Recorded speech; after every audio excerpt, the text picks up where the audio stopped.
Selamat datang di channel 7 Detik. Sore itu, langit mendung kelabu.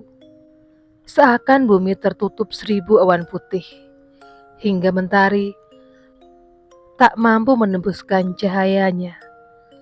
Gerimis hujan mengiringi pemakaman Darman yang baru saja meninggal. Warga sangat antusias memberikan bantuan sukarelawan mengurusi mayat Darman hingga dimakamkan. Memang sudah jadi tradisi warga di situ. Jika ada yang meninggal, maka harus segera dimakamkan. Menurut keterangan warga, Darman meninggal karena bunuh diri. Dia putus asa dengan penyakitnya yang tak kunjung sembuh. Padahal istri dan anaknya selalu setia mengurusnya. Sore menjelang maghrib, pemakaman pun baru selesai, dan malamnya diadakan tahlilan seperti biasanya. Warga berbondong-bondong menghadiri acara itu. Maklumlah, di perkampungan rasa sosialnya masih tinggi. Jadi tak heran jika rumah Darman dipenuhi banyak orang. Biasanya tahlilan dilakukan setiap malam sampai hari ketujuh. Dan kejadian aneh mulai warga rasakan di hari ketujuhnya. Setiap malam ada saja warga yang cerita melihat penampakan pocong, entah itu pocong Darman atau pocong yang lain. Tapi yang jelas, sebelum Darman meninggal, memang warga aman-aman saja.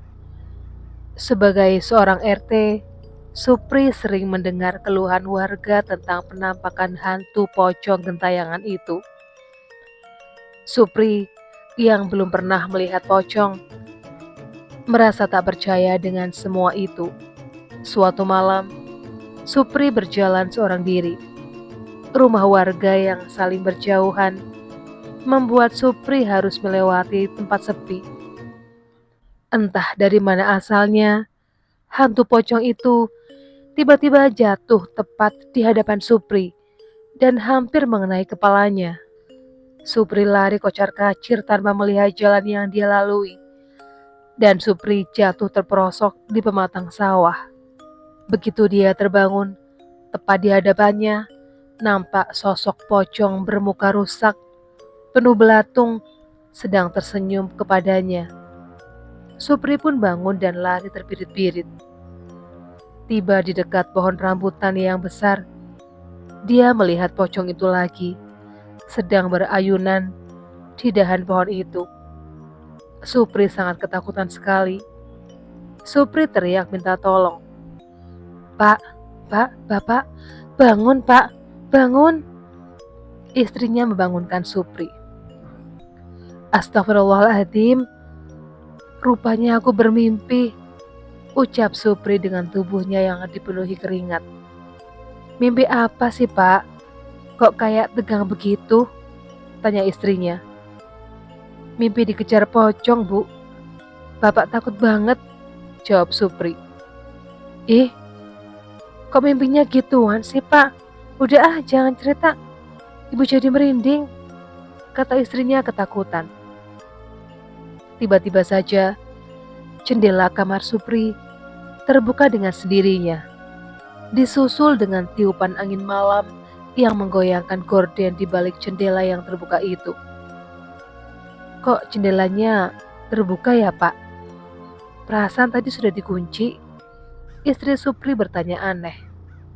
Nggak tahu Bu, lupa belum dikunci kali, jawab Supri. Perlahan, Supri pun bangun dan berjalan menuju jendela untuk menutupnya kembali.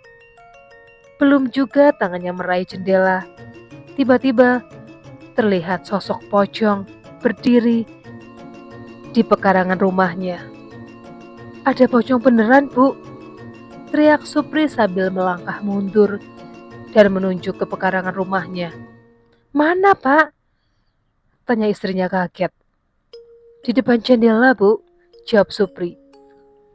Supri dan istrinya saling berpelukan karena ketakutan yang luar biasa. Namun tiba-tiba saja pintu jendela menutup kembali dengan sendirinya dan muncullah sebuah suara. Iya, suara seorang laki-laki yang serak dan parau terdengar jelas oleh Supri dan istrinya. "Pak, tolong saya. Sebenarnya saya mati bukanlah bunuh diri, melainkan karena dibunuh istri saya, Pak. Dia sudah nggak mau lagi ngurus saya yang sakit-sakitan. Tolong, Pak, selidiki sama pihak berwajib agar saya mati dengan tenang."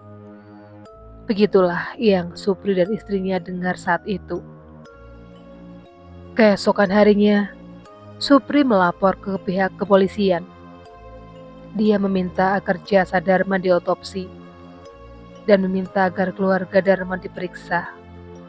Akhirnya terbongkar juga bahwa istri Darmanlah yang telah membunuh Darman. Alasan dia membunuhnya karena capek ngurus Darman yang penyakitan, dan dia mau menikah lagi dengan pria selingkuhannya. Bahkan pembunuhannya juga melibatkan pria selingkuhannya itu.